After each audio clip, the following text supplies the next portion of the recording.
Now join with the Blinders, who have just come off the stage here at Liverpool Sound City on the district stage. How did it go for you guys? Good? Yeah, it was excellent, yes. Yeah. Very sweaty set. I was absolutely boiling in there, but first time I've caught you guys and you were amazing. Like, absolutely blew it off. So thank you very much. Well done. Cheers. And earlier today you were in live at Leeds, which is mad, bit rock and roll. How was that coming from there to here? It was really good actually. Yeah. Really? Yeah, Leeds some to Liverpool. inconsiderate person decided to crash on the M42. Oh no. M69, so. Oh damn. He went. Does that even exist? No. Where am I? Now the first song I ever picked up from you guys was "Gotta Get Through" and "Ramona Flowers." Both of them were the first ones I picked up, and I fell in love with you guys after those songs. They were brilliant. So and you recorded them in Magic Garden Studios, didn't you, with Gavin? Yeah, the Wizard of Wolverhampton. That's his name. Yeah. That's him. So how was that? Because he's worked with like the editors and the Sherlocks and the Twangs. So how was it working with him on the record? Gavin is. He's a force of nature. He just connects with our minds more than any other human being, like in a musical way. Yeah. And he just digs it out of us. We had a bit of a running sort of joke while in the studio. Like, we always said like, he knows more music. He not only knows more music than anyone.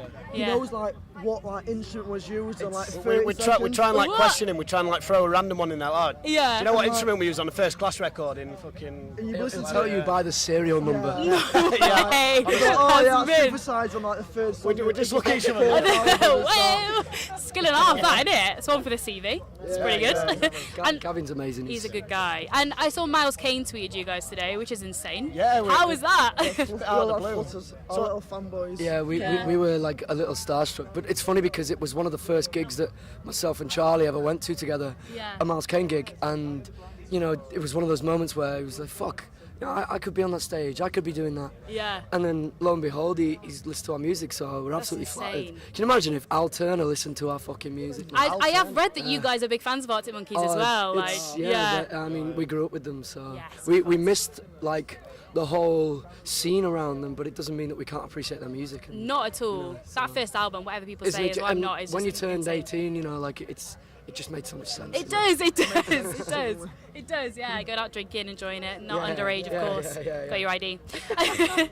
But you guys have played with the likes of Cortinas, you played with Cabbage. So how did you kind of learn things from playing from those artists? Did you learn anything from sharing the stage? The View tour, especially. I mean, just from I think being on tour with The View that first time sort of taught us a lot about just being on tour. Tom cried at the end of it. Sort of just blew every night. I was so upset when we'd finished the View tour because there's just that bond that you create with one another, and that's the road is a real test of fucking character, and you're all there for each other. So what should be important in learning what not to do and what to do. Probably more importantly, what not to do. Yeah, of course, George. I mean, but yeah, it was very emotional. It was a great tour. Were you fans of The View growing up? Did you listen to The View? Not really. No. We only knew Same Jeans until about a week before we started the tour. In the middle of town, everybody's dressing up. I'm dressing down. Just really good friends, beautiful guys. Just really good friends. We're actually just really good friends. Yeah. Decent, that was good cover. And the Cabbages say that you're the best band in the country and you'll be a fool not to ignore Cabbage know nothing. So. What are they on about? No, I completely agree with them. Like, you're a band for me that I've recently found this year and I'm just falling in love with, and I'm following every step of you guys now, and you are a band that's massively on the rise. And being signed to Modern Sky as well, that must be amazing for you. Yeah, it's great. The office is literally just next door to where we just played. Oh, no way. I mean, it's like it's an experience because it's new for them and it's new for us, and I think it's quite it fits. It's quite fitting because we're a new band, saying new things and doing, and they're a new label. Sorry, I can't articulate myself after a fucking show. It's been a long day. It's very difficult. It's been a long and so I think it's really fitting that we've chosen them to take us on that journey, and it's a good journey so far, yeah. Definitely. Albeit we want to strangle each other all the time.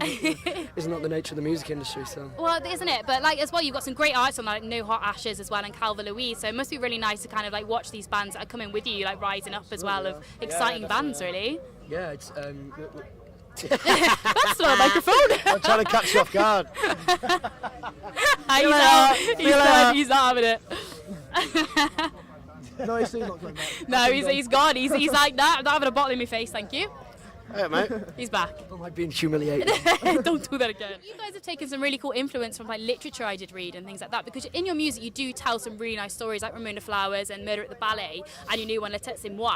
So where does that kind of come from? Are you a big reader? Do you kind of like, read a lot of like different literatures and poems and things? I mean, we weren't big readers before university. Yeah, there was every now and then. I think there's just a sort of few novels kind of thing that got us. Yeah.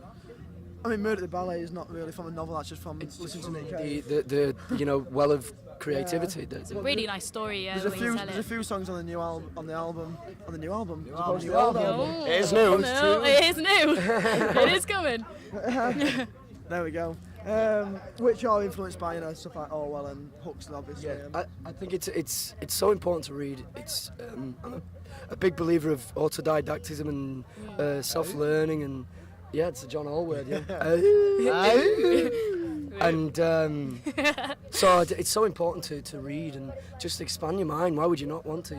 Take LSD every now and then. See where it takes you, man. Yeah, exactly. But I had a look at your acoustic sessions on XS Radio in Manchester, and you did one about the Ballad of Winston Smith, which is interesting. So, did you kind of write that after reading 1984, or was that something that... It wasn't meant to be about Winston Smith. Oh, no way! But I very quickly found myself writing about Winston Smith. Hate song Hate Song is the same thing. It was a song we've had for ages and ages. Very strong underlying theme of the album. Definitely. Yeah. We didn't realise we were writing these songs, and art should be, put on a blank canvas and then just painted, and then you interpret it afterwards. Yeah. And that's what we've done, and just rejig the title, and it means something completely different. Well, that's it. But music's all about people interpreting it in their own way, isn't it? And you just giving it to them as you do. Yeah, absolutely. It's art, man, it is. Yeah. But it's good that you guys do that, and you just tell stories really nice through your music as well, which is great. We're not doing anything new, though. It's just in our way. In our way. In your way. That's it. Yes. That's it. Yes, that's what you gotta do. We're just really good friends, actually. But I was having a look at your Made of Ale session as well, and Steve Lamacq has picked you guys up massively. Yeah, that must be amazing to get Steve his backing. That, About time, Steve. Come on, man. But how was it going into Made of Ale and recording those tracks? Because obviously you teased the new one before it came out, didn't you? So yeah, we did actually. Yeah, it was really, really good. It was a great experience, and it gave us a nice little boost to where we are. So it's quite surreal as well, like listening to Steve Lamacq every day. Or every other day, and his voice is really that nice. Oh, yeah. Like, is it in real life? It's like caramel. Smooth caramel. Hey, look at that. Guys, you should join a band. Look at that. It's like caramel over sand. Caramel over sand. Ice cream bun. Yes. He likes caramel too. That sounds fucking evil, doesn't it? I'm gonna go get an ice cream. Be right back. Chitty bang bang. Bang bang or what? And he's got to get an ice cream. He heard the van and he was, I'm gonna have that. So he's gonna. But La Tête C'est Moi, how do you feel that's gone down? It's been out a couple of days, but it's been picked up really well by the looks of things. It seems to have. Yeah, we brought the full version to come out. Then that. Yeah, it's only the radio edit at the moment. Oh, really? So I don't really know why that came out, but yeah. That will blow your mind. But we brought a little short film out with it, so that seems to have gone down really well. Did you come up with the concept for that? Because it was really, Tom captivating. And Sam, our videographer, did it, and it was really good actually. Yeah, it was a bit of a on the day it was a bit of a mess, but seemed to savour it. So it looks really good. It relies on the 98 stars. Nice. 984, that as well. 989. Whichever one it is. Again, so you got an album on the way, guys. When are we hoping to see that surface? Is there a plan? September time. Ooh, very keep your eyes peeled. No set date as of yet, but I'm sure we'll announce it properly soon. Are you going to be drip feeding any more tracks off the album? Well, you'll have to wait and see, won't you? Ooh, look at that. Yeah. Secretive, I like it. Now, guys, just to finish off, as we are in Liverpool, I'm going to give you a little quick fire to do with a few Liverpool bands, like famous ones that you might know. I don't know. Beatles are from Liverpool. They might. Okay, so whichever one you pick determines the quick fire I'm going to give you. So, the Beatles, the Lars, or Echo and the Bunnymen? The Beatles. Echo and the Bunnymen. Ooh, the Beatles easily. Do we go with Beatles? Okay. Yeah, Beatles. Okay. So would you rather have? He choose the Beatles as well. Okay, so there we go. It's majority vote. I'm sorry. So would you rather have a cup of tea with John or Paul? Probably Paul. John's a bit of a knob, isn't he? Paul, John's and he's dead, so it can't really happen. In a fictional world. Right.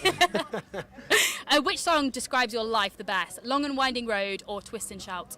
Ooh, that's a good one, isn't it? It's got to be Twist and Shout, isn't it? Happy-go-lucky. Everyone likes Twist and Shout. Yeah, definitely. And would you rather cover Come Together or Don't Let Me Down? Well, funny you say that. Come Really? Together, Was yeah. it? was Brilliant. probably the worst cover you've ever heard. It was brilliant. Was Don't it? let me lie. You're not ever going to come out again, no? Not on a Well, B-side it or might do, anything? now you mentioned Secret? it. Yeah. Now you mentioned it, Bring we it might back up. have to pull it back. What were you singing then? I don't know. It won't come to that. I reckon on a bunny man on it. Well, wrong band. What Beatles song or solo song from the Beatles would you wish you'd written? Oh, that's a good one. Probably number 9. I don't know actually.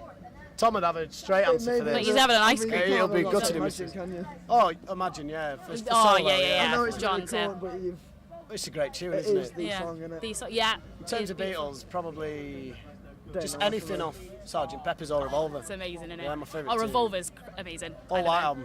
Yeah. Oh, well, narrow it down, Matt.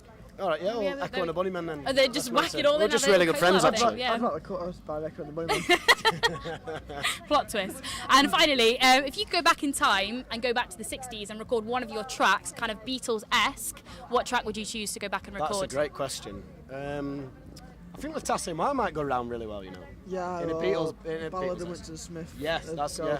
Yeah. Acid Full on. Bath was pretty. Acid Bath, yeah, that's a hidden one. That. Yeah, You have to wait and see for Wait that and see one. for that. but- That's been a complete throwaway, so But, you'll never even hear it. Oh, No, you will, it could have maybe. been Beatles up. But yeah, I think we could do a nice 60s spin on that, so... Watch yeah, your that space, could- maybe you could do that. You never know. Yeah, you never know, do you? You Might never know already these be a things. 60s spin, you just never know. Oh, you never know. Plot twist. Right, guys, well, thank you so much for Thank chatting you to me so today. much, It was an Louise. amazing Thank you. set, and I'm so excited to follow your journey. It's going to be an amazing year for you as well. Thank you very much.